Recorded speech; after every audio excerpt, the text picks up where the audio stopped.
السلام علیکم۔ اس وقت حاضری ہوئی ہے ایک مجلس چہلم برائے ایصال ثواب سید علمدار حسین جعفری ابن نواب سید علی جعفری مرحوم کے ایصال ثواب کی غرض سے۔ مجلس کو خطاب فرمائیں گے محترم خطیب انقلاب عالی جناب مولانا عباس ارشاد نقوی صاحب۔ مجلس سے قبل تلاوت کلام پاک کے فرائض انجام دیں گے جناب قاری ندیم نجفی صاحب، اور پیشخوانی فرمائیں گے بین الاقوامی شہرت یافتہ شاعر اہل بیت جناب ہلال نقوی صاحب۔ آئیے حضرات، ہم باقاعدہ طور پر مجلس کا آغاز کرتے ہیں اور تلاوت کلام پاک سے، اور گزارش کرتے ہیں قاری محترم جناب قاری ندیم نجفی صاحب سے کہ تشریف لائیں اور تلاوت کلام ربانی سے مجلس کا آغاز فرمائیں۔ اللہم صل علی محمد و آل محمد۔ اعوذ باللہ من الشیطان اللعین الرجیم۔ بسم اللہ الرحمن الرحیم۔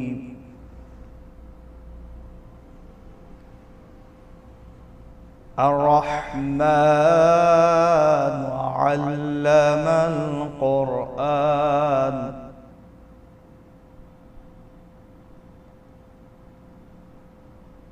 خلق الإنسان علمه البيان۔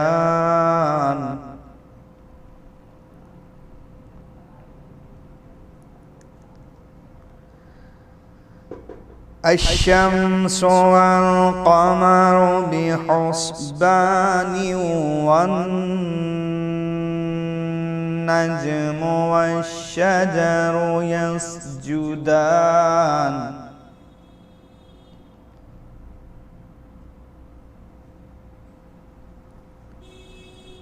والسماء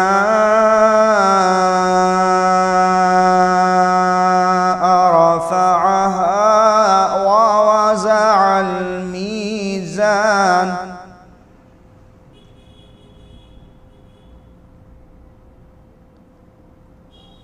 ألا تطغوا في الميزان۔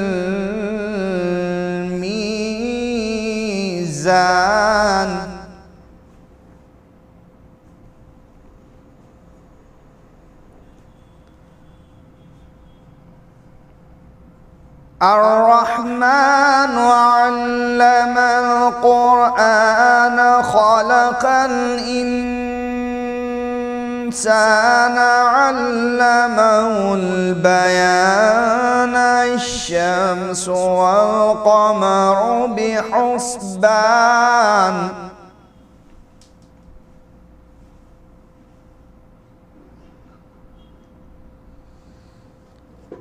الشمس والقمر بحسبان والنجم والشجر يسجدان۔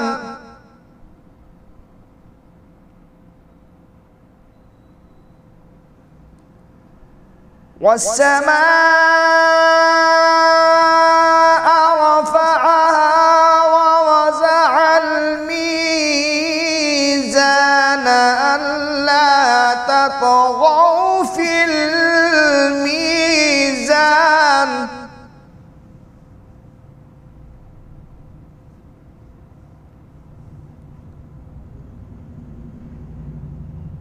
وأقيموا الوزن بالقسط ولا تخسروا الميزان۔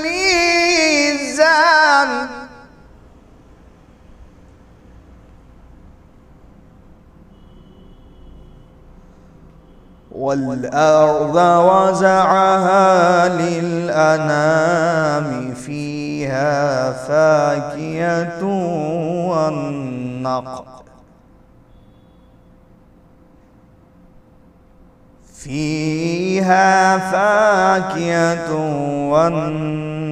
والنخل ذات الأكمام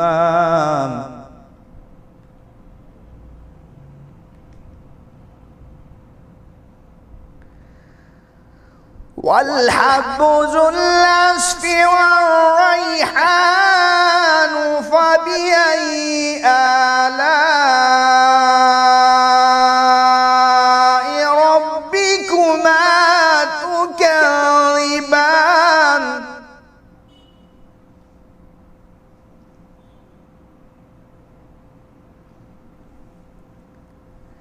والأرض وزعها للأنام فيها فاكهة والنخل ذات الأكمام والحب ذو العصف والريحان فبأي آلاء ربكما تكذبان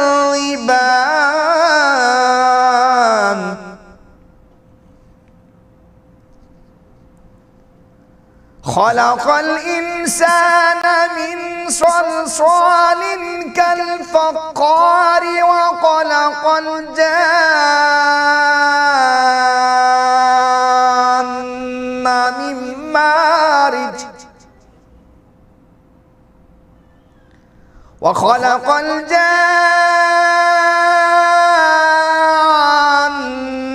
من مارج من نار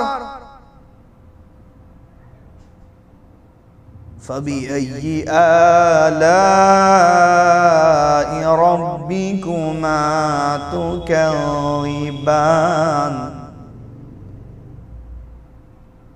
رب المشرقين ورب المغربين فبأي آلاء ربكما تكذبان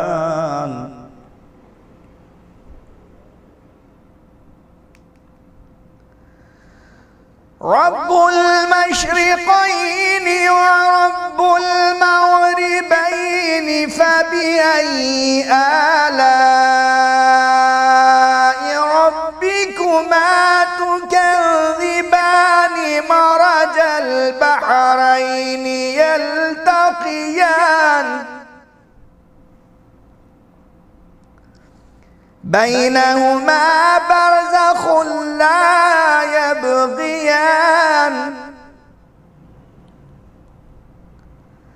مرج البحرين يلتقيان بينهما برزخ لا يبغيان فبأي آلاء ربكما تكذبان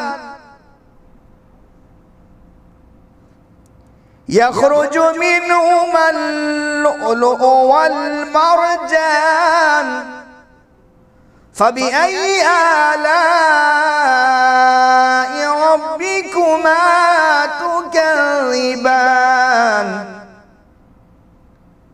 وله الجوار المنشآت في البحر كالأعلام فبأي آلاء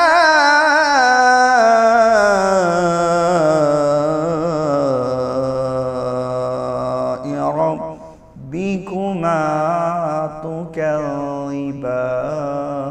تكذبان لا بشيء من آلائك ربنا نكذب صدق الله العلي العظيم وصدق رسول النبي الكريم وصدق مولانا أمير المؤمنين علي بن أبي طالب لي خمسة نطفي بها حر الوباء الحاتمة المصطفى والمرتضى وابناهما والفاطمة اللهم صل على محمد وآل محمد. جزاک اللہ جناب قاری ندیم نجفی صاحب، آپ نے بہترین انداز میں تلاوت کلام پاک سے مجلس کا آغاز کیا، اور اب ہم پیشخوانی کے لیے گزارش کرتے ہیں مقبول و مشہور شاعر اہل بیت جناب ہلال نقوی صاحب. ان کا یہ شعر مجھے بہت پسند ہے اور عرف عام میں پوری دنیا میں یہ شعر پڑھا جاتا ہے، اور یہ شعر شناخت بن گیا ہے جناب ہلال نقوی صاحب کا. وہ آپ کی خدمت میں پیش کر دیتا ہوں، اور اسی شعر کے ساتھ میں گزارش کروں گا ہلال نقوی صاحب سے کہ میں نے پڑھی تھی اپنی حفاظت کے واسطے، ناد علی نے سارا علاقہ بچا لیا. اسی شعر کے ساتھ میں گزارش کرتا ہوں شاعر اہل بیت جناب ہلال نقوی صاحب سے کہ وہ تشریف لائیں اور بارگاہ معصومین علیہ السلام میں خراج عقیدت پیش فرمائیں. مرحوم جناب علمدار حسین جعفری صاحب کے لیے تعزیت کے طور پر چند اشعار پیش خدمت ہیں، سماعت فرمائیں کہ خوش فکر و خوش خصال علمدار جعفری، خوش فکر و خوش خصال علمدار جعفری، تھے اپنی خود مثال علمدار جعفری، تھے اپنی خود مثال علمدار جعفری، کہ اجداد سے ملا تھا انہیں عشق بو تراب، کہ اجداد سے ملا تھا انہیں عشق بو تراب، زردار بے مثال علمدار جعفری، زردار بے مثال علمدار جعفری. شعر سماعت فرمائیں کہ مداحی حسین سے منسوب کر گئے، کہ مداحی حسین سے منسوب کر گئے اپنے سبھی خیال علمدار جعفری، اپنے سبھی خیال علمدار جعفری. اور یہ شعر بھی سماعت فرمائیں کہ کوئی گلہ نہ کوئی شکایت زبان پر، کہ کوئی گلہ نہ کوئی شکایت زبان پر، تھے آئینہ مثال علمدار جعفری، تھے آئینہ مثال علمدار جعفری. اور آنکھیں تھیں ان کی پرچم عباس کے لیے، آنکھیں تھیں ان کی پرچم عباس کے لیے، کیا دیکھتے زوال علمدار جعفری، کیا دیکھتے زوال علمدار جعفری. اور خدمت میں ہیں حسین علیہ السلام کی، کہ خدمت میں ہیں حسین علیہ السلام کی، یاد آئیں گے ہلال علمدار جعفری، یاد آئیں گے ہلال علمدار جعفری. اور حضرات ایک سلام کا مطلع اور چند اشعار اور ملاحظہ فرمائیں کہ ذکر علی نے ہم کو بڑا مرتبہ دیا، کہ ذکر علی نے ہم کو بڑا مرتبہ دیا، ذروں کو آسمان کے سر پر بٹھا دیا، کہ ذروں کو آسمان کے سر پر بٹھا دیا. یہاں سے شعر سماعت فرمائیں کہ آؤ اسی سے ہو کے چلیں ہم حسین تک، آؤ اسی سے ہو کے چلیں ہم حسین تک، ہر نے جو ایک نجات کا رستہ بنا دیا، کہ ہر نے جو ایک نجات کا رستہ بنا دیا. یہ شعر بھی سماعت فرمائیں کہ کیسے شفا ملی ہے تمہارے مریض کو، کہ کیسے شفا ملی ہے تمہارے مریض کو، کیا ماتمی سبیل کا پانی پلا دیا، کیا ماتمی سبیل کا پانی پلا دیا، کیسے شفا ملی ہے تمہارے مریض کو، کیا ماتمی سبیل کا پانی پلا دیا. یہ شعر بھی سماعت فرمائیں، یہ میرا عقیدہ ہے اور آپ حضرات بھی اس سے متفق ہوں گے کہ زہرا کے قاتلوں کا جہاں احترام ہو، کہ زہرا کے قاتلوں کا جہاں احترام ہو، ہم نے وہ اتحاد کا خیمہ جلا دیا، ہم نے وہ اتحاد کا خیمہ جلا دیا. زہرا کے قاتلوں کا جہاں احترام ہو، ہم نے وہ اتحاد کا خیمہ جلا دیا. اور دیکھیں ایک مسئلہ ہے اور ایک بحث کا موضوع ہے، سماعت فرمائیں، وضاحت ضروری نہیں ہے کہ خاموش ہو کے سید سجاد نے یزید، خاموش ہو کے سید سجاد نے یزید، روح نماز کون ہے سب کو بتا دیا، کہ روح نماز کون ہے سب کو بتا دیا. اور یہ شعر بھی سماعت فرمائیں کہ زینب نے قصر شام تیرے بامودر کے ساتھ، خاص طور سے راہل صاحب آپ یہ شعر سماعت فرمائیں کہ زینب نے قصر شام تیرے بامودر کے ساتھ، بنیاد میں جو سنگ تھا وہ بھی ہلا دیا، کہ بنیاد میں جو سنگ تھا وہ بھی ہلا دیا. اور یہ دو شعر اور پھر مقطع کا شعر کہ عباس کے جلال نے حملہ کیے بغیر، عباس کے جلال نے حملہ کیے بغیر، جو بھی نظر اٹھی اسے فوراً گرا دیا، جو بھی نظر اٹھی اسے عباس کے جلال نے حملہ کیے بغیر، جو بھی نظر اٹھی اسے فوراً گرا دیا۔ اور خاص طور سے یہ شعر سماعت فرمائیں تمامی حضرات، اور پھر ایک بار آپ سے مخاطب ہوں راہل صاحب، خاص طور سے یہ شعر کہ کفار تیر اپنی کماں سے نکل پڑے، کفار تیر اپنی کماں سے نکل پڑے، اکبر تیری اذان نے اتنا ڈرا دیا، اکبر تیری اذان نے اتنا ڈرا دیا۔ اور یہ مقطع کا شعر اور زحمتیں تمام کہ احسان ہے ہلال فقط ایک ذات کا، کہ احسان ہے ہلال فقط ایک ذات کا، فرزند بوتراب نے ہم کو خدا دیا، فرزند بوتراب نے ہم کو خدا دیا، اور ذکر علی نے ہم کو بڑا مرتبہ دیا، ذروں کو آسمان کے سر پر بٹھا دیا۔ شکریہ حضرات۔ بہت شکریہ جناب ہلال نقوی صاحب، آپ نے بہترین و مرصع کلام سامعین کے درمیان پیش کیا۔ یقیناً یہ تلاوت کلام پاک، یہ ذکر محمد وآل محمد سید علمدار حسین جعفری صاحب کے لیے بہترین ایصال ثواب کا سبب بنے گا اور ان کے متعلقین کے لیے صبر کا باعث ہوگا۔ آئیے اب ہم باقاعدہ طور پر مجلس کا آغاز کرتے ہیں اور خطابت کے لیے گزارش کرتے ہیں خطیب انقلاب عالی جناب مولانا عباس ارشاد نقوی صاحب سے کہ وہ مجلس کو خطاب فرمائیں۔ حضرات، گزارش ہے کہ ایک مرتبہ سورہ الحمد و 3 بار سورہ اخلاص کی تلاوت فرما کر شاعر اہل بیت جناب علمدار حسین جعفری صاحب مرحوم ابن نواب سید علی جعفری صاحب مرحوم کی روح کو ایصال ثواب کر دے۔ اللہم صلی علی محمد۔ بسم اللہ الرحمن الرحیم۔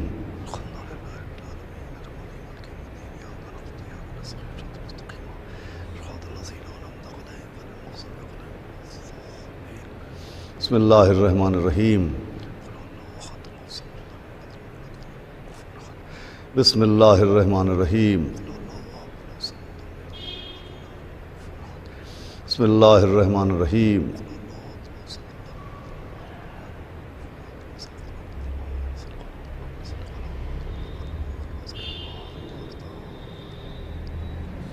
فاتحہ۔ بسم اللہ الرحمن الرحیم۔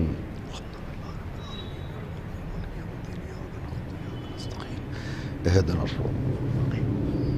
صراط الذين أنعمت عليهم أعوذ بالله السميع العلي العظيم من الشيطان اللعين الرجيم بسم الله الرحمن الرحيم الحمد لله رب العالمين الصلاة والسلام على سيدنا ونبينا وشفيعنا وطبيب قلوبنا ومولانا ومقتدانا بالقاسم محمد اللهم صل على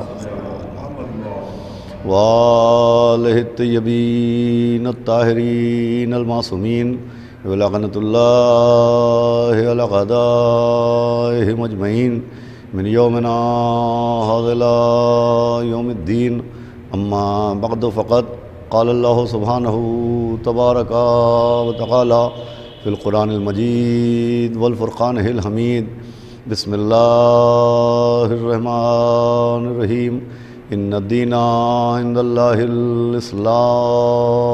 ایک صلوات پڑھ دیں محمد۔ حضرات گرامی، یہ مجلس ایک مرد مومن، ایک محب اہل بیت، ایک شاعر اہل بیت جناب علمدار حسین جعفری صاحب کے 40ویں کے عنوان سے مجلس ہے، اور وہ مجالس جو ایصال ثواب کے عنوان سے منعقد ہوتی ہیں، وہ مجالس جو سیوم اور 40ویں کے عنوان سے منعقد کی جاتی ہیں، ان مجالس میں عام طور پر جن عنوانات کا انتخاب کیا جاتا ہے تو ان عنوانات کا تعلق موت سے ہوتا ہے، برزخ سے ہوتا ہے، فشار قبر سے ہوتا ہے۔ عام طور پر ایصال ثواب کی مجالس میں لوگوں کو متوجہ کیا جاتا ہے اس حقیقت انسانی کی جانب جس کو موت کہتے ہیں۔ جس کے لیے بار بار قرآن میں اعلان ہوا اور متوجہ کیا گیا کہ کل نفس ذائقۃ الموت۔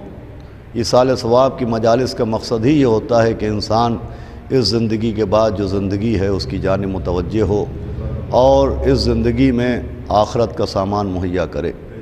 یہ ایک عام دستور ہے جو ایصال ثواب کی مجالس میں اختیار کیا جاتا ہے اور اس دستور کے اوپر عمل کیا جاتا ہے۔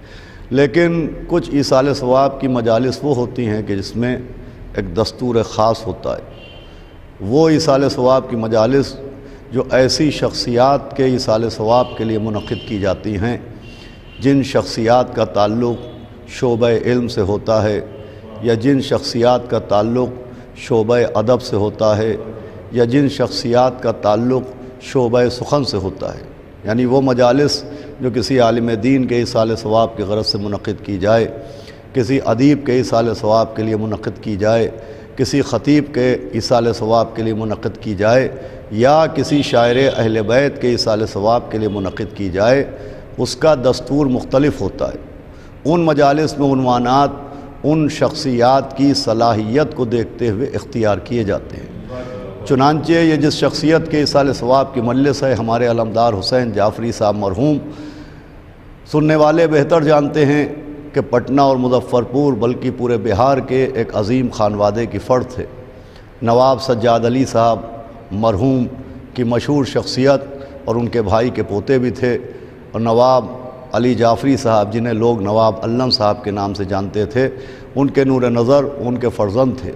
انہوں نے پوری زندگی دولت دنیا کی گود میں گزاری اور اللہ کے کرم سے، اللہ کی جانب سے نہایت آرام دہ زندگی ان کے بزرگوں کی جانب سے عطا کی گئی۔ لیکن اس سب کے باوجود کہ دولت دنیا بھی تھی، دنیاوی سکون و آرام بھی تھا، ان کی ایک خاص صفت تھی جس صفت کا نام ہے عشق اہل بیت، جس صفت کا نام ہے محبت اہل بیت۔ چنانچہ اس صفت محبت اہل بیت کی وجہ سے مرحوم نے اپنی زندگی کو مدح اہل بیت کے نام وقف کر دیا، اور لوگ ان کو ایک صاحب حیثیت گھرانے کے فرد کے ساتھ ساتھ شاعر اہل بیت کے عنوان سے بھی جانتے تھے۔ چنانچہ میں نے مناسب سمجھا کہ ان کی صلاحیت کو مد نظر رکھتے ہوئے آپ کے سامنے کچھ دیر گفتگو کی جائے، اور اسی گفتگو کے لیے میں نے قرآن مجید کی جس مشہور آیہ کریمہ کی تلاوت کرنے کا شرف حاصل کیا۔ اس آیت میں خداوند عالم نے اپنے جس دین کا تعارف فرمایا، اس دین کو اسلام کہتے ہیں، اور یہ اسلام جو سرکار ختمی مرتبت حضرت رسالت مآب جناب احمد مجتبیٰ حضرت محمد مصطفیٰ صلی اللہ علیہ وآلہ وسلم سرزمین مکہ کے اوپر تعارف کی غرض سے تشریف لائے، اور اس اسلام کا جنہوں نے تعارف فرمایا، تو اس اسلام کو اگر آپ ظاہر دیکھیے گا تو اسلام نظر آتا ہے، لیکن اگر اسلام کو آپ بصیرت سے دیکھیں، باطن کی نظر سے دیکھیں، تو اسلام ایک انقلاب نظر آتا ہے۔ اسلام بن کے نہیں آیا، بلکہ اسلام معاشرے کے لیے، سماج کے لیے ایک انقلاب بن کے آیا۔ دیکھیے دنیا میں انقلاب بہت سے آئے، اور دنیا میں بہت سے انقلابات آتے رہتے ہیں، لیکن وہ انقلابات جو ملکوں میں نمودار ہوتے ہیں وہ اور ہیں، وہ انقلابات جو سماج و سوسائٹیز میں برپا ہوتے ہیں وہ اور ہیں، وہ انقلابات جو ہمارے معاشرے میں برپا ہوتے ہیں وہ اور ہیں، اور وہ انقلاب یعنی اسلام جو پیغمبر اسلام لے کے آئے، وہ انقلاب اسلامی اور ہے۔ دیکھیے وہ انقلابات جو ملکوں میں برپا ہوتے ہیں، جو معاشروں میں برپا ہوتے ہیں، جو شہروں میں نمودار ہوتے ہیں، ان انقلابات کی غرض و غایت کیا ہوتی ہے؟ تو وہ انقلاب جو ملکوں میں برپا ہوتے ہیں ان کا مقصد ہوتا ہے کہ تخت شاہی کو کچل دیا جائے۔ ان انقلابات کا مطلب ہوتا ہے، مقصد ہوتا ہے کہ تخت اقتدار کو الٹ دیا جائے، صاحب تخت کو معزول کر دیا جائے۔ ان انقلابات کا مقصد تخت شاہی کو کچلنا ہوتا ہے، ان انقلابات کا مطلب صاحب تخت کو تبدیل کرنا ہوتا ہے، ان انقلابات کا مقصد تخت اقتدار کو الٹنا ہوتا ہے۔ مگر اسلامی انقلاب جو پیغمبر اسلام لے کے آئے، اور وہ اسلام جو انقلاب بن کے آیا، تو اسلام کا انقلاب تخت شاہی کو کچلنے کے لیے نہیں آیا، اسلامی انقلاب تخت اقتدار کو الٹنے کے لیے نہیں آیا، بلکہ انقلاب اسلامی ذہنوں کو بدلنے کے لیے آیا، انقلاب اسلامی فکروں کو تبدیل کرنے کے لیے آیا، انقلاب اسلامی تخت شاہی کو کچلنے کے لیے نہیں آیا، غرور و انانیت کو کچلنے کے لیے آیا۔ ایک صلوات بھیجے محمد و آل محمد۔ بھائی اسلام اس انقلاب کو نہیں کہتے جو تخت شاہی کو کچلنے کے لیے ہو، اسلام اس انقلاب کو نہیں کہتے جو تخت اقتدار کو الٹنے کے لیے ہو، اسلام اس انقلاب کا نام ہے جس نے فکروں کو تبدیل کیا، جس نے سوچوں کو تبدیل کیا، جس نے خیالات کو تبدیل کیا، جس نے معاشرے کے قوانین و قاعدوں کو تبدیل کیا۔ پیغمبر اسلام نے اسلام کے ذریعے معاشرے میں اور فکروں میں اور خیالات میں اور سوچوں میں ایک انقلاب پیدا کیا، اور ایسا انقلاب پیدا کیا کہ وہ ہاتھ جو کمزوروں پر ظلم کرنے کے کام آتے تھے، اسلام نے وہ انقلاب برپا کیا کہ وہی ہاتھ مظلوموں کے مددگار بن کے سامنے آئے۔ اسلام نے وہ انقلاب پیدا کیا کہ وہ افراد جو دوسروں کی دولت لوٹنے کو فخر سمجھتے تھے، وہ اسلام میں زکوٰۃ کے نام پر دولت لٹانے کو فخر سمجھنے لگے۔ اسلام نے وہ انقلاب پیدا کیا کہ وہ جو تلواریں لوگوں کے گلے کاٹنے کے کام آتی تھیں، وہی اب انسانیت کی حفاظت کے لیے سامنے آ گئی۔ اسلام نے وہ انقلاب پیدا کیا کہ وہ عورت جو مردوں کے پیر کی جوتی سمجھی جاتی تھی، اسلام نے ایسا انقلاب پیدا کیا کہ اسی عورت کے قدموں کے تحت مردوں کی جنت کو رکھ دیا۔ صلوات پڑھے محمد و آل محمد۔ دیکھیں، انقلاب اسلامی کا مقصد فکروں کو تبدیل کرنا تھا، انقلاب اسلامی کا مطلب سوچوں کو تبدیل کرنا تھا، انقلاب اسلامی کا مقصد صلاحیتوں کے استعمال کو سمجھانا تھا۔ بھائی اسلام کا انقلاب یوں آیا کہ اسلام نے صلاحیتوں کو ان کا اصلی راستہ دکھایا، انسان کی صلاحیتوں کو صحیح استعمال کرنے کا طریقہ سکھایا کہ اللہ کی جانب سے انسان کو جو صلاحیتیں عطا کی ہیں ان کا صحیح استعمال کیا ہو۔ بھائی اسلام نے زبان کا صحیح استعمال یہ سکھایا کہ یہ زبان حق کی حمایت میں کام آئے۔ اسلام نے ہاتھوں کو صحیح استعمال کا طریقہ یہ سکھایا کہ یہ ہاتھ مظلوموں کی مدد کرنے کے کام آئیں۔ اسلام نے قدموں کو صحیح طریقہ یہ سکھایا کہ یہ قدم راہ حق کی طرف بڑھنے کے کام آئیں۔ اسلام نے استعمال صلاحیتیں انسانی سمجھایا ہے کہ یہ جو صلاحیتیں اللہ نے انسان کو عطا کی ہیں، ان صلاحیتوں کا استعمال کیسے کیا جائے۔ بھائی اسلام نے اس بات کو بہت غور سے سنیے گا، اور اسی سے اپنے موضوع تک مجھے پہنچنا ہے کہ صلاحیتوں میں انقلاب پیدا کیا۔ اور اسلام نے صلاحیتوں میں انقلاب اس لیے بھی پیدا کیا کہ جب آپ تاریخ اسلام پڑھیں گے تو جس وقت اعلان اسلام ہوا اس وقت صرف وہ افراد گمراہ نہیں تھے جو بے صلاحیت تھے، وہ افراد بھی گمراہ تھے جو باصلاحیت تھے۔ صرف گمراہی میں وہ افراد مبتلا نہیں تھے جو بے شعور تھے، وہ افراد بھی گمراہ نظر آتے ہیں جو باشعور تھے۔ صرف وہ افراد گمراہ نہیں تھے جو بے عقل تھے، وہ افراد بھی گمراہ تھے جو صاحبان عقل تھے۔ بھائی صاحبان صلاحیت گمراہی کے دلدل میں دھنسے نظر آ رہے تھے۔ چنانچہ اس کی دلیل پوچھے تو دلیل یہ ہے کہ سورہ شعراء نازل ہوا، اور سورہ شعراء میں شعراء کی مذمت کی گئی۔ بھئی یہ شعری صلاحیت ایک صلاحیت مانی جاتی ہے، شعر کہنا ایک صلاحیت مانی جاتی ہے۔ شعراء کے لیے سورہ شعراء میں مذمت وارد ہوئی ہے، اور قرآن اعلان کر رہا ہے کہ شعراء خود بھی گمراہ ہوتے ہیں اور شعراء دوسروں کو بھی گمراہ کرتے ہیں۔ یہ صلاحیت شعری گمراہی کا سبب بنی ہوئی تھی، یہ صلاحیت سخن بے راروی کا سبب بنی ہوئی تھی۔ اب اسلام نے وہ انقلاب پیدا کیا کہ وہ شاعر جو اپنے سخن کے ہاتھوں سے لوگوں کے جہنم میں گھر بنا رہا تھا، بھئی یہ جملہ بہت قابل غور ہے، اسلام نے وہ انقلاب برپا کیا کہ وہ شاعر جو سخن کے ہاتھوں سے لوگوں کے جہنم میں گھر بنا رہا تھا، اسلام نے صلاحیت شعری کو صحیح راستہ یہ دکھایا کہ شاعر کو مدح اہل بیت کے راستے پر پہنچایا، اور وہ شاعر جو دوسروں کے لیے جہنم میں گھر بنا رہا تھا، جب مدح اہل بیت میں اس نے شعر کہے تو خود اس کے جنت میں گھر تیار ہونے لگے۔ صلوات بھیجے محمد و آل محمد۔ دیکھیں عرب میں جو گمراہی تھی تو اس گمراہی میں بہت بڑا حصہ شعراء کا تھا، شعراء کا گمراہی میں، بے راروی میں، گناہوں میں ایک بہت بڑا حصہ تھا۔ تو اسلام نے انقلاب یہ پیدا کیا کہ شعراء کو بھی صحیح راستہ دکھایا، اور شعراء کو مدح اہل بیت کا راستہ دکھایا، شعراء کو حمایت حق کا راستہ دکھایا، اور پھر خالی راستہ نہیں دکھایا، وہ شعر جو مدح اہل بیت میں کہے جائیں، بھئی ایک شاعر اہل بیت کی مجلس ہے، وہ اشعار جو مدح اہل بیت میں کہے جائیں، وہ اشعار جو حمایت اہل بیت میں کہے جائیں، ان کو ایک نام بھی دیا، ان کو ایک لقب بھی دیا۔ جیسے اللہ کو سر جھکانے کا نام سجدہ رکھا گیا، جیسے دل میں خوف خدا کا نام تقویٰ رکھا گیا، جیسے اپنے مال کے حصے کو راہ خدا میں قربان کرنے کا نام زکوٰۃ رکھا گیا، جیسے آل محمد کی محبت کا نام نجات رکھا گیا، توجہ فرما رہے ہیں، ویسے ہی وہ اشعار جو مدح اہل بیت میں کہے جائیں ان کو بھی ایک لقب دیا گیا، اور وہ اشعار جو اہل بیت کے نام پر کہے جائیں ان کو شریعت کی زبان نے شعر نہیں کہا ہے، بلکہ زبان رسول نے ان کو نصرت کہا ہے۔ صلوات بھیجے محمد و آل محمد۔ بھائی جیسے اللہ کو سر جھکانے کا نام سجدہ ہے، جیسے خوف خدا کا نام تقویٰ ہے، جیسے کشتی نجات کا نام آل محمد ہیں، جیسے خدا کے نام پر مال لٹانے کا نام زکوٰۃ ہے، ویسے ہی وہ اشعار جو مدح اہل بیت میں کہے جائیں، جب آپ تاریخ اسلام پڑھیں اور پیغمبر اسلام کی حدیثوں پر نظر ڈالیں تو مدح اہل بیت کو پیغمبر اسلام نے صرف مدح نہیں کہا ہے، شاعری نہیں کہا ہے، بلکہ اس کو نصرت کہا ہے۔ آپ دلیل مانگیے، میں آپ کو غدیر سناتا ہوں کہ جب پیغمبر اسلام میدان غدیر میں پہنچے، وہ آگے والے مجمع کو پیچھے بلایا گیا اور پیچھے والے لوگوں کو آگے بلایا گیا، وہ کجاووں کا ممبر بنایا گیا اور مولا علی کو ہاتھوں پر بلند فرمایا گیا، اور نبی نے فرمایا کہ اللہ مولایا وانا مولا المومنین، اللہ میرا مولا ہے، میں مومنین کا مولا ہوں، من کنت مولا ہو فہذا علی مولا، جس کا میں مولا اس کے یہ علی مولا۔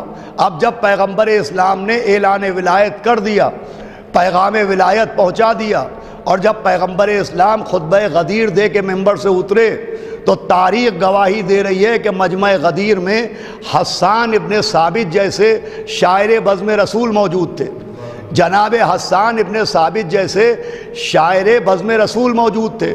ادھر پیغمبر خطبہ دے کے مولا علی کی ولایت کا اعلان کر کے ممبر سے نیچے آئے، حسان ہاتھ جوڑ کے آگے بڑھے اور کہا یا نبی اللہ، کیا مجھے بھی اجازت ہے کہ میں مولا علی کی شان میں کچھ شعر پڑھوں؟ صلوات بھیجے محمد و آل محمد۔ بھائی حسان ابن ثابت نے کہا کیا مجھے بھی اجازت ہے کہ میں مولا علی کی شان میں قصیدہ پڑھوں؟ اب حسان نے پیغمبر اسلام سے اجازت مانگی، اور پیغمبر اسلام نے جن لفظوں میں اجازت عطا فرمائی وہ الفاظ دامن تاریخ میں موجود ہیں کہ جب حسان نے کہا کہ یا نبی اللہ مجھے اجازت ہے کہ میں مولا علی کی شان میں شعر پڑھوں، تو نبی نے کہا قل یا حسان علی اسم اللہ، توجہ فرمائیے گا، کہا قل یا حسان علی اسم اللہ، کہ پڑھو اے حسان اللہ کے نام پر پڑھو۔ دیکھیے عجیب و غریب بات ہے، ذرا توجہ فرمائیں تو شعراء اہل بیت و مدح اہل بیت کی عظمت کا ایک نتیجہ آپ کے سامنے آئے گا کہ نبی نے فرمایا کہ قل یا حسان علی اسم اللہ، قل یا حسان، لفظ قل استعمال کیا کہ پڑھو اے حسان اللہ کے نام پر پڑھو، قل یا حسان۔ میں سمجھتا ہوں غدیر کے میدان کی اس ایک قل سے کم قرآن کے 4 قل ضرور یاد آتے ہیں۔ بسم اللہ الرحمن الرحیم قل هو اللہ احد، بسم اللہ الرحمن الرحیم قل یا ایھا الکافرون، بسم اللہ الرحمن الرحیم قل اعوذ برب الفلق، بسم اللہ الرحمن الرحیم قل اعوذ برب الناس۔ بھائی جیسے غدیر کے میدان میں نبی نے حسان سے کہا قل، ویسے ہی قرآن میں اللہ اپنے نبی سے بار بار کہہ رہا ہے قل هو اللہ احد، قل یا ایھا الکافرون، قل اعوذ برب الفلق، قل اعوذ برب الناس۔ مجھے کہنے دیجئے اللہ نے جس لفظ کے ذریعے اپنے حبیب کو اپنا پیغام پہنچانے کا حکم دیا، نبی نے اسی لفظ کے ذریعے حسان کو قصیدہ علی سنانے کا حکم دیا۔ توجہ فرمائیے گا بھائی، نبی نے اسی لفظ کے ذریعے حسان کو قصیدہ علی سنانے کا حکم دیا اور ایک پیغام دیا کہ مولا علی کی شان میں جو شعر پڑھے جائیں انہیں قصیدہ سمجھ کے نہ سننا، ان کو بھی قرآن سمجھ کے سننا۔ صلوات بھیجے محمد آل محمد۔ آپ غور فرمائیں، اب یہ بات ہو گئی اجازت کی کہ حسان نے اجازت مانگی اور پیغمبر نے اجازت دی۔ اب تاریخ کہتی ہے حسان ابن ثابت جیسے شاعر ممبر غدیر پر گئے اور جو نبی نے نثر میں کہا تھا وہی حسان نے نظم میں کہا، جو نبی نے خطبے میں کہا تھا وہی حسان نے قصیدے میں کہا۔ اب جب حسان ممبر سے قصیدہ پڑھ کے اشعار پڑھ کے ممبر سے نیچے اترے تو نبی کی ایک حدیث اور ایک جملہ اور دامن تاریخ میں موجود ہے۔ وہ جملہ یہ ہے کہ نبی نے فرمایا کہ اے حسان، جب تک آپ زبان سے ہماری نصرت کرتے رہیے گا اللہ روح القدس کے ذریعے آپ کی مدد کرتا رہے گا۔ دیکھیں نبی نے یہ نہیں کہا کہ جب تک آپ شاعری کرتے رہیے گا، جب تک آپ شعر پڑھتے رہیے گا، نبی نے کہا جب تک آپ زبان سے ہماری نصرت کرتے رہیے گا۔ بھائی نبی نے لفظ نصرت استعمال کر کے سمجھایا کہ وہ اشعار جو آل محمد کے حق میں کہے جائیں انہیں اشعار سمجھ کے نہ سننا، انہیں نصرت اہل بیت سمجھ کے سننا۔ صلوات بھیجے محمد و آل محمد۔ بھائی موضوع میں نے اس لیے اختیار کیا ہے کہ ایک شاعر اہل بیت کی مجلس ہے جس نے اپنی پوری زندگی آل محمد علیہ السلام کی شان میں اشعار کہے، قصیدے کہے، سلام کہے، نوحے کہے۔ تو یہ اشعار کہنا نہیں ہے۔ نبی کی حدیث دیکھیے تو نبی اس کو نصرت کہہ رہے ہیں۔ شریعت میں 2 گواہیاں چاہیے اور دونوں گواہیاں موجود ہیں۔ اہل بیت کے حق میں شعر کہنا نصرت اہل بیت ہے۔ پہلی دلیل ہمیں غدیر میں ملی، نبی سے ملی، اور دوسری دلیل تب ملی جب 8ویں امام کی بزم میں جناب دیبل خزائی جیسے شاعر اہل بیت آئے، اور جیسے ہی جناب دیبل کو 8ویں امام نے دیکھا تو کہا مرحبا یا دیبل انتا ناصرنا، کیا کہنا ہے دیبل، آپ تو ہمارے ناصر ہیں۔ اس کا مطلب جو آل محمد کی شان میں شعر کہتا ہے وہ صرف عاشق اہل بیت نہیں ہوتا ہے، وہ ناصر اہل بیت ہوتا ہے۔ صلوات بھیجے محمد و آل محمد۔ بھائی جناب دیبل خزائی کو 8ویں امام نے ناصر کہا ہے، تو یہ آل محمد کے حق میں قصیدے کہنا، اہل بیت کے لیے نوحے کہنا، اہل بیت کی شان میں اشعار کہنا، یہ عاشق ہونے کی دلیل نہیں ہے، یہ ناصر ہونے کی دلیل ہے، یہ نصرت ہے۔ اہل بیت کی بھی نصرت ہے، اور جو شعر کہتا ہے اس کی بھی نصرت ہے، اس کی بھی دلیل موجود ہے۔ وہی جناب دیبل خزائی جن کا میں نے ابھی ذکر کیا، تاریخ میں ان کا ایک عجیب واقعہ ملتا ہے۔ وہ واقعہ یہ ہے کہ جناب دیبل جب 8ویں امام علیہ السلام سے ملاقات کر کے وہ 8ویں امام کی جانب سے تحفے تحائف لے کے اپنے وطن کی جانب جا رہے تھے، تو وہ قزاقوں کا زمانہ تھا۔ اس زمانے میں صحراؤں میں ڈاکو رہتے تھے، قزاق رہتے تھے، اور وہ مسافروں کو لوٹ لیتے تھے۔ جب جناب دیبل 8ویں امام سے رخصت ہو کے اور تحفے تحائف لے کے ایک صحرا سے گزرے، تو تاریخ کہتی ہے کہ جناب دیبل پر قزاقوں نے، جسے ڈاکو کہتے ہیں، ڈاکوؤں کے گروہ نے حملہ کیا اور جناب دیبل کا سارا مال و منان لوٹ لیا۔ اب مال و منان کا لٹ جانا حیرت کی بات نہیں ہے، بہت توجہ سنیے گا بھئی، عجیب واقعہ ہے۔ جناب دیبل کا مال و اسباب لٹ جانا حیرت کی بات نہیں ہے۔ اس واقعے میں حیرت کی بات یہ ہے کہ جب ڈاکوؤں نے دیبل کا مال و منان لوٹ لیا، تو لوٹنے کے بعد ان ڈاکوؤں میں ایک ڈاکو جو مال و اسباب کو، لوٹے ہوئے مال کو ایک کپڑے میں باندھ رہا تھا، تو وہ لوٹے ہوئے مال کو کپڑے میں بھرتا بھی جا رہا تھا اور خود جناب دیبل کا قصیدہ پڑھتا جا رہا تھا۔ جناب دیبل نے جو اشعار کہے تھے ان اشعار کو پڑھ رہا تھا۔ جناب دیبل کو اب یہاں پر حیرت ہوئی کہ میرا مال لوٹنے والا میرا ہی شعر پڑھ رہا ہے۔ تو جناب دیبل آگے بڑھے، وہ آگے بڑھ کے اس ڈاکو سے کہا کہ تو یہ کیا پڑھ رہا ہے؟ اس نے جواب دیا یہ شعر پڑھ رہا ہوں۔ کہا تجھے معلوم بھی ہے یہ کس کا شعر ہے؟ تو اس نے کہا ہاں کوئی دیبل نام کا شاعر ہے، یہ اس کا شعر ہے۔ توجہ فرمائیے گا، کہ کوئی دیبل نام کا شاعر ہے، یہ اس کا شعر ہے۔ تو جناب دیبل کے دل سے اب مال و منان لٹنے کا غم چلا گیا۔ مسکرائے اور مسکرا کے کہا تجھے معلوم بھی ہے کہ جس کا یہ شعر ہے وہ تیرے سامنے موجود ہے، تو اسی کا شعر پڑھ رہا ہے جس کا مال و منان لوٹا ہے۔ تو اس ڈاکو نے حیرت سے جناب دیبل کو دیکھا اور دوڑتا ہوا اپنے سردار کے پاس آیا۔ وہ آنے کے بعد اپنے سردار سے کہا کہ ہم نے جن کا مال و منان لوٹا وہ اپنے کو شاعر اہل بیت کہہ رہے ہیں، وہ کہہ رہے ہیں میں دیبل خزائی ہوں۔ بھائی بہت مشہور شاعر تھے جناب دیبل۔ تو سردار نے جو سنا واپس آیا اور کہا کیا ماجرا ہے؟ تو جناب دیبل نے کہا بھئی یہ جو شخص جس نے میرا مال لوٹا اور باندھ رہا ہے یہ میرا ہی شعر میرے سامنے پڑھ رہا ہے۔ تو کہا تمہارا نام کیا ہے؟ تو کہا میں ہی دیبل ہوں۔ تو کہا اچھا اگر تم دیبل ہو اور یہ تمہارا ہی شعر ہے تو اس نے ایک شعر پڑھا ہے، اگر تم دیبل ہو تو پورا قصیدہ سناؤ۔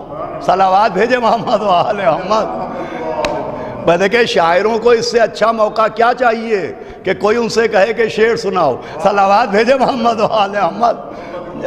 بھائی شعراء تو بے چین رہتے ہیں کوئی سنے۔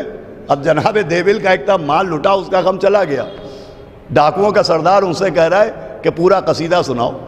تو جناب دیبل نے اپنا پورا قصیدہ اس قزاقوں کے سردار کو سنایا۔ جیسے ہی اس نے پورا قصیدہ سنا لٹا ہوا سارا مال لوٹا دیا۔ یہ کمال ہے کلام کا۔ کیا سن رہے ہیں آپ؟ یہ کمال ہے کلام کا۔ جناب دیبل کے کلام نے لٹا ہوا مال واپس کروا دیا۔ بھائی کون سا کلام جو آل محمد کے حق میں کہا گیا؟ اب یہاں پر رک کے ایک بات میں ضرور کہوں گا کہ لوگ اکثر و بیشتر شفاعت اہل بیت پہ اعتراض کرتے ہیں کہ صاحب آپ گناہ گار ہیں، اہل بیت آپ کو کیسے بخشوائیں گے؟ آپ خطا کار ہیں، اہل بیت آپ کو کیسے نجات دلائیں گے؟ آپ خطا کار ہیں، اہل بیت آپ کی کیسے شفاعت فرمائیں گے؟ ارے اہل بیت تو اہل بیت ہیں۔ دنیا آ کے سمجھے کہ جب اہل بیت کی شان میں کہے جانے والے کلام کا یہ اختیار ہے تو جس کی شان میں کہا گیا ہو اس امام کا کیا اختیار ہوگا؟ صلوات بھیجے محمد علیہ محمد۔ آپ اندازہ لگائے جب کلام کا یہ اختیار ہے تو پھر امام کا کیا اختیار ہوگا؟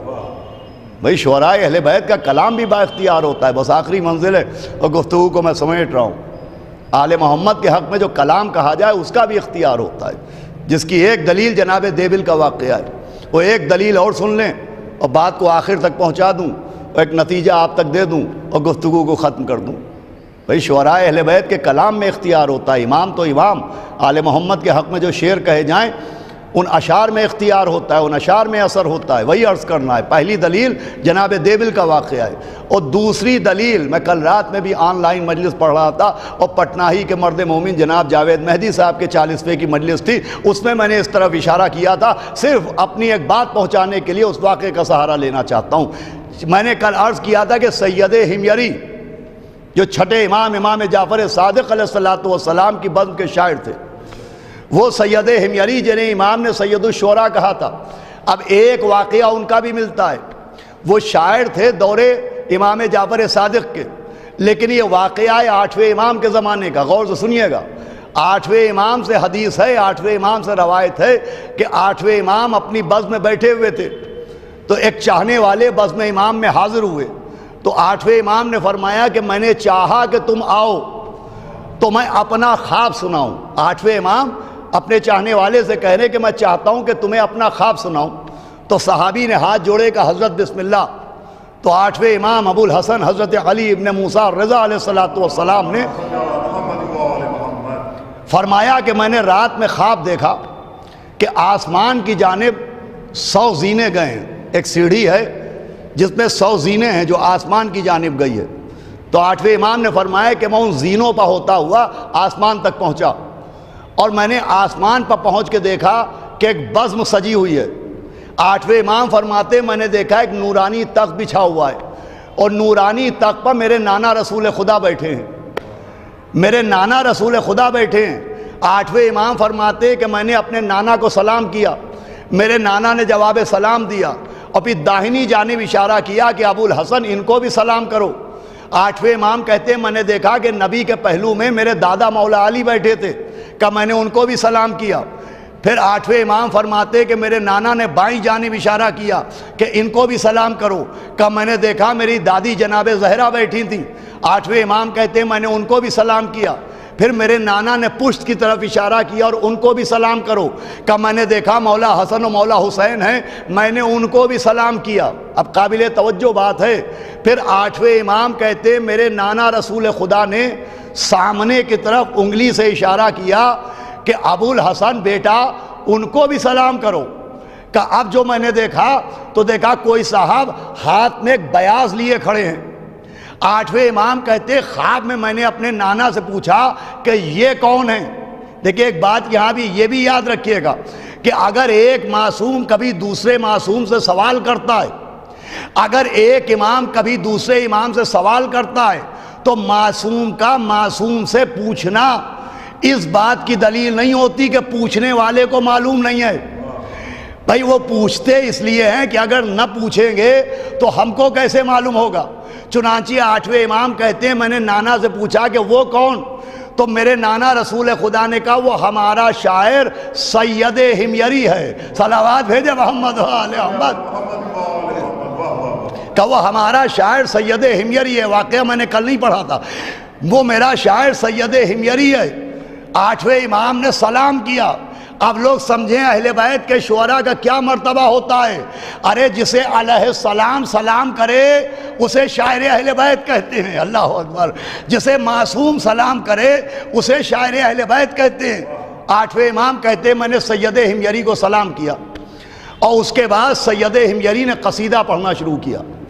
رسول خدا نے حکم دیا اور سید ہمگری نے قصیدہ پڑھنا شروع کیا. 8ویں امام فرماتے ہیں اب جو سید ہمگری نے قصیدہ پڑھا تو اس قصیدے میں 50 شعر تھے. 50 شعر تھے. 8ویں امام فرماتے ہیں جب سید ہمگری قصیدہ پڑھ چکے تو میرے نانا رسول خدا نے مجھ سے کہا کہ ابو الحسن اپنے شیعوں کو میرا پیغام پہنچا دینا. اور وہ پیغام یہ ہے کہ سید ہمگری کے ان اشعار میں اگر کوئی شخص ایک شعر بھی یاد کر لے گا، بھائی سنیے گا عزیزوں، اگر ایک شعر بھی سید ہمگری کا وہ قصیدہ جو خواب میں 8ویں امام نے سنا، پیغمبر 8ویں امام سے کہہ رہے اپنے شیعوں کو میرا پیغام دینا کہ اگر ان اشعار میں کوئی ایک شعر بھی یاد کر لے گا تو یاد کرنا اس کا کام ہوگا، اسے جنت پہ پہنچانا میرا کام ہوگا.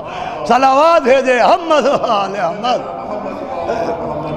بھئی آپ نے غور فرمایا نبی نے کہا جو بھی مدح اہل بیت کا شعر یاد کرے گا یاد کرنا اس کا کام ہوگا، اسے جنت پہنچانا میرا کام ہوگا. اب اہل بیت کے شعراء کا مرتبہ سمجھا جائے.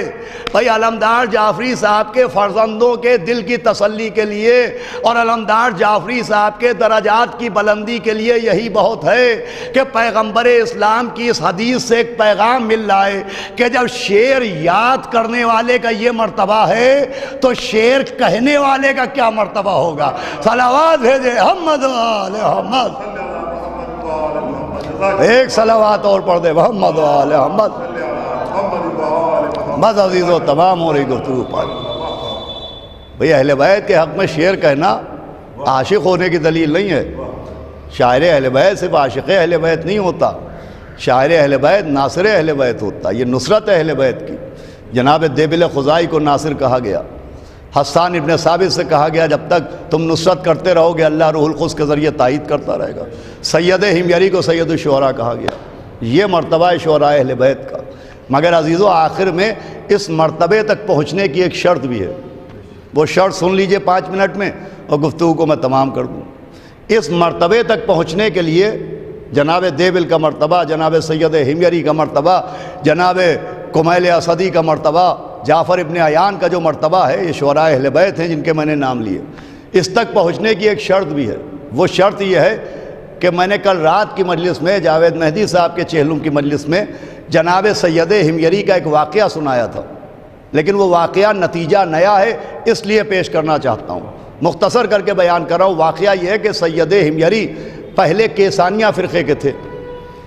پہلے وہ کیسانی تھے. چنانچہ چھٹے امام نے ان کو سید کافر کہا تھا، اور جب انہیں سید کافر کہا گیا تو وہ دوڑتے ہوئے امام کے پاس آئے اور انہوں نے کہا میں تو آپ سے اتنی محبت کرتا ہوں، آپ مجھے سید کافر کہہ رہے ہیں.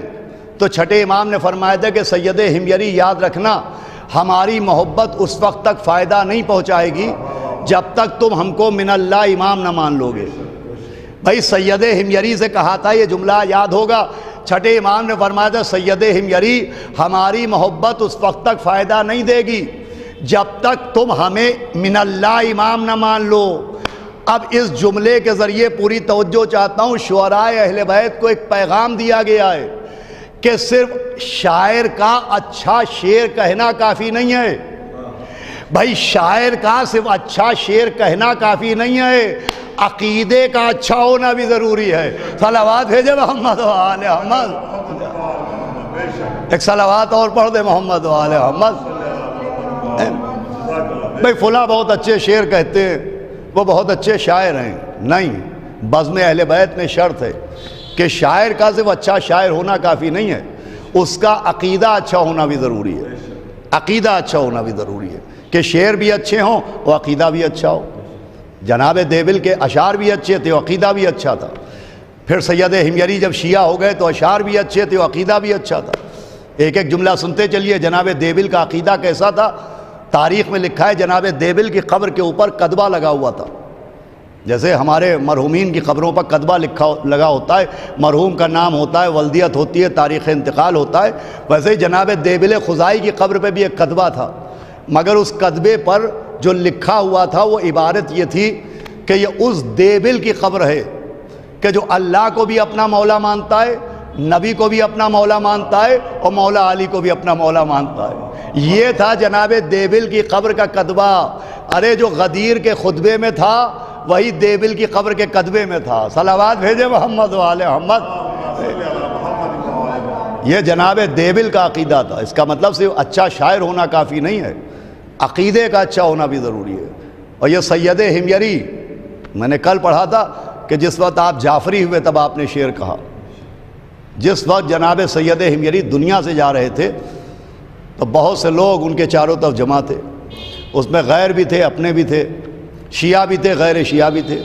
تو تاریخ لکھتی ہے کہ سید حمیری بہت گورے چٹے تھے، ظاہر سی بات ہے عرب کے لوگوں کا رنگ بہت صاف ہوتا ہے، تو سید حمیری کا رنگ بھی بہت صاف تھا، لیکن انتقال سے پہلے عالم نزا میں تھے، ان کی جبین پر ایک کالے رنگ کا نقطہ ابھرا اور پورا چہرہ ان کا سیاہ ہو گیا۔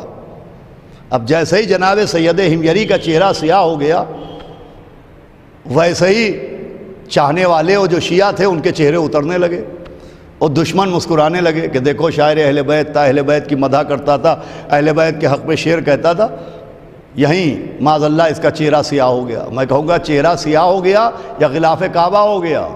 صلوات بھیجے محمد و آل محمد۔ خیر بہرحال سنیں، جناب سید حمیری کا چہرہ سیاہ ہو گیا، تب چاہنے والے مایوس ہو گئے اور دشمن خوش ہونے لگے۔ لیکن ابھی چند لمحے نہ گزرے تھے کہ اسی سیاہ چہرے میں ایک سفید نقطہ ظاہر ہوا جیسے آفتاب نکل رہا ہو، اور سید حمیری کے چہرے کے آسمان پر ایک نورانی آفتاب چمکنے لگا، اور پھر سے پورا چہرہ نورانی ہو گیا، اور سید حمیری نے آنکھ کھولی، وہ آنکھ کھول کے کچھ شعر کہے۔ ان اشعار میں ایک شعر یہ بھی تھا کہ کہاں ہیں وہ لوگ جو کہتے ہیں کہ علی اپنے چاہنے والوں کی مدد نہیں کرتے ہیں؟ صلوات بھیجے محمد و آل محمد۔ کہاں ہیں وہ لوگ جو کہتے ہیں کہ علی اپنے چاہنے والوں کی مدد نہیں کرتے ہیں؟ بس گفتگو تمام ہوئی، جناب دیبل سے لے کے جناب سید حمیری تک پیغام دیا جا رہا ہے کہ دیکھو ان کے اشعار بھی اچھے اور ان کے عقائد بھی اچھے۔ یہ موضوع میں نے اس لیے اختیار کیا کہ ہمارے بھائی علمدار حسین جعفری صاحب، ہماری قرابت بھی ہے، ہماری خالہ ان کے والد جناب علن جعفری صاحب سے منسوب تھی، اور نہایت مومن شخصیت تھے نواب علن صاحب بھی، اور ان کا پورا خانوادہ پورے بہار میں بلکہ پورے ہندوستان میں مشہور ہے۔ دیکھیے ایک زمانہ تھا کہ ترویج حق کے لیے، ترویج تشیع کے لیے بہار کا نام صف اول پہ آتا تھا، اس لیے کہ شیعہ حضرات کی زمینداریاں اور جائیداد اور زمین آج بھی وہاں کے اوپر موجود ہے، کل بھی موجود تھی۔ امام باندی صاحب کا وقف مشہور ہے، اسی وقف کے خانوادے سے تعلق تھا نواب علی جعفری صاحب کا۔ نواب سجاد علی صاحب مشہور شخصیت، ان کے بھائی کے پوتے تھے یہ علمدار حسین جعفری صاحب، جن کے 40ویں کی مجلس ہے۔ نہایت مخلص، نہایت محب اہل بیت، نہایت ملنسار، اللہ ان کے بچوں کو، ان کے تمام رشتہ داروں کو، ہمارے شاہزان میاں کو، شاہزان میاں کے بھائیوں کو، بہنوں کو، مرحوم کی بیوہ کو توفیق صبر عطا کرے، ہمارے نجم میاں اور تمام ان کے اعزاء و اقارب کو اللہ توفیق صبر عطا کرے۔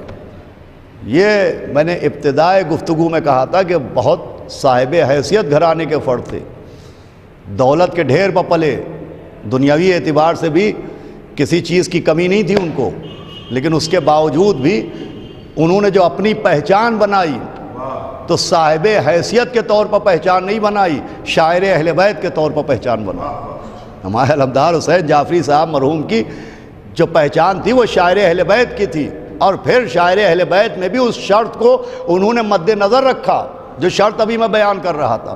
شرط کیا ہے بزم اہل بیت میں مقبول ہونے کے لیے؟ دیکھیں مشہور ہونا اور ہے، مقبول ہونا اور ہے۔ بہت سے لوگ مشہور ہوتے ہیں لیکن بارگاہ اہل بیت میں مقبول نہیں ہوتے، لیکن کچھ افراد ایسے ہوتے ہیں جو دنیا میں مشہور ہوتے ہیں اور اہل بیت کی بزم میں مقبول ہوتے ہیں۔ تو ہمارے علمدار حسین جعفری صاحب، علمدار بھائی جن کو ہم کہتے ہیں، وہ صرف مشہور نہیں تھے بلکہ بارگاہ اہل بیت میں مقبول بھی تھے۔ اس کا سبب یہ تھا کہ ان کے اشعار بھی اچھے تھے اور ان کا عقیدہ بھی اچھا تھا، ان کا پورا مجموعہ ان کے فرزند نے چھپوایا ہے، وہ بھی ماشاءاللہ شاعر ہے۔ آپ ان کے مجموعے کو پڑھیے، ان کے اشعار کو پڑھیے، کہاں کہاں تک ان کے شعر سنائے جائیں۔ اشعار بھی اچھے ہیں، عقیدے بھی اچھے ہیں۔ چنانچہ وہ جب اشعار کہتے تھے تو علمدار حسین جعفری نامی تھا، تو کبھی تخلص علمدار اختیار کرتے تھے، کبھی تخلص جعفری اختیار کرتے تھے۔ ان کے بعد 2 شعر آپ کو سناتا ہوں۔ انہوں نے فرمایا کہ لاکھ سجدے کیجئے قرآن دھو کر پیجئے، لاکھ سجدے کیجئے قرآن دھو کر پیجئے، حق کی خوشنودی کی خاطر حب حیدر چاہیے۔ صلوات بھیجے محمد و آل محمد۔ حق کی خوشنودی کی خاطر حب حیدر چاہیے، یہ ان کے اشعار ہیں کہ لاکھ سجدے کیجئے قرآن دھو کر پیجئے، حق کی خوشنودی کی خاطر حب حیدر چاہیے۔ اس کی خلقت کا سبب ہے مدحت آل رسول، مطلب سنیے گا، اس کی خلقت کا سبب ہے مدحت آل رسول، جعفری کو اور کیا اب اس سے بڑھ کر چاہیے۔ صلوات بھیجے محمد و آل محمد۔ جعفری کو اور کیا اب اس سے بڑھ کر چاہیے۔ بس عزیزان گرامی، اشعار بھی اچھے تھے اور عقیدہ بھی اچھا تھا۔ جی چاہتا ہے ان کے 4 مصرے جو ان کی تعزیت کے لیے، ان کے بچوں کی تسلیت کے لیے کیا اشعار کہے انہوں نے، میں نے چاہا کہ ان کے مجموعے کو پڑھوں اور نہ جانے کتنے اشعار اس سلسلے کے ہیں جو آپ کو سناؤں، لیکن آخر میں 4 مصرے سناتا ہوں۔ آپ اس سے اندازہ لگائیں کہ جو شرط ہے، میں نے عرض کیا بزم اہل بیت میں مقبول ہونے کی، وہ یہ کہ اشعار بھی اچھے ہوں اور عقیدہ بھی اچھا ہو، کہ مانگ لو جو چاہو علی کے در سے، مانگ لو جو چاہو علی کے در سے۔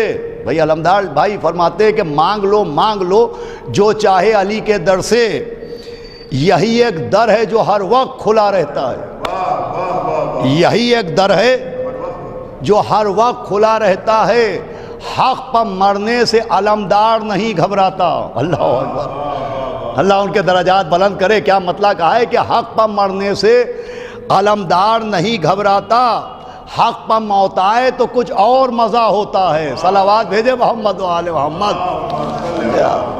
حق پر مرنے سے علمدار نہیں گھبراتا، حق پر موت آئے تو کچھ اور مزہ ہوتا ہے۔ یقیناً وہ موت جو حق پائے، وہ موت جو محبت اہل بیت پائے، تو اس کا مزہ یہ ہے کہ من مات علی حب آل محمد ماتا شہیدہ، من مات علی حب آل محمد ماتا مغفورا، من مات علی حب آل محمد ماتا طیبہ۔ اس کا مزہ ہی کچھ اور ہے، اس لیے کہ حق پہ موت کا مزہ یہ ہے کہ جناب امیر کی زیارت کا شربت دیدار نصیب ہوگا۔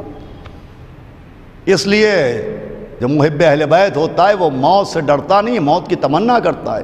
نہ جانے کتنے آپ کو ایسے مختے ہمارے علمدار بھائی کے مجموعے ملیں گے جس میں وہ بار بار موت کی تمنا کر رہے ہیں۔ تمنا موت اس لیے کہ دیدار جناب امیر ہو جائے، زیارت جناب امیر ہو جائے۔ اور یقیناً اہل بیت کے حق کے مقبول شاعر تھے تو ان کو جناب امیر کا دیدار بھی ہوا ہوگا۔ وہ تو اپنی منزل تک پہنچ گئے، لیکن ہم کو زندگی بھر علمدار بھائی یاد آئیں گے۔ ہم نے بہت قریب سے ان کو دیکھا، عزیزداری اور قرابت کے سبب بھی، اور محبت اہل بیت کے نہ جانے کتنے مظاہرے دیکھے۔ ہمیں وہ دن بھی یاد ہے کہ نجف ہند جوگی پورہ میں ہم ان کے ساتھ تھے، اور بہت زیادہ مجمع نہیں تھا، لیکن وہاں بھی ان کا وجد میں آ کے قصیدے پڑھنا اور پھر انجمن میں نوحہ خوانی کرنا اور خلوص نیت کے ساتھ، وہ سارے منظر ہمیں یاد ہیں۔ اور آج یہ وقت بھی ہے کہ ان کے 40ویں کی مجلس ہم پڑھ رہے ہیں۔ مولا اپنی جوار میں ان کو جگہ دیں، ان کے بیٹوں کو توفیق صبر عطا کریں۔ باپ کا سایہ بہت بڑا سایہ ہوتا ہے، سایہ پدر کا سایہ لطف الہ ہے، زندہ اگر ہے باپ پسر بادشاہ ہے۔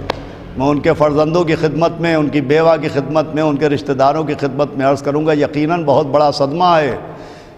باپ کا مرنا بہت بڑا تکلیف کا سبب ہوتا ہے، لیکن کم سے کم آپ کو لوگوں نے تعزیت تو پیش کی، آپ کو لوگوں نے موبائل ہی کے ذریعے آپ کے باپ کا پرسہ تو پیش کیا۔ آج مجلس ہو رہی ہے، نہ جانے کتنے افراد گراف یوٹیوب چینل کے ذریعے اس مجلس میں شرکت کر رہے ہیں، تاکہ آپ اپنے آپ کو اپنے باپ کے غم میں تنہا نہ سمجھیں۔ دستور یہی ہوتا ہے، جس کے سر سے باپ کا سایہ اٹھ جائے لوگ تعزیت دیتے ہیں، لوگ تسلی دیتے ہیں، تاکہ یہ احساس نہ ہو کہ ہمارا باپ مر گیا، ہم تنہا ہو گئے۔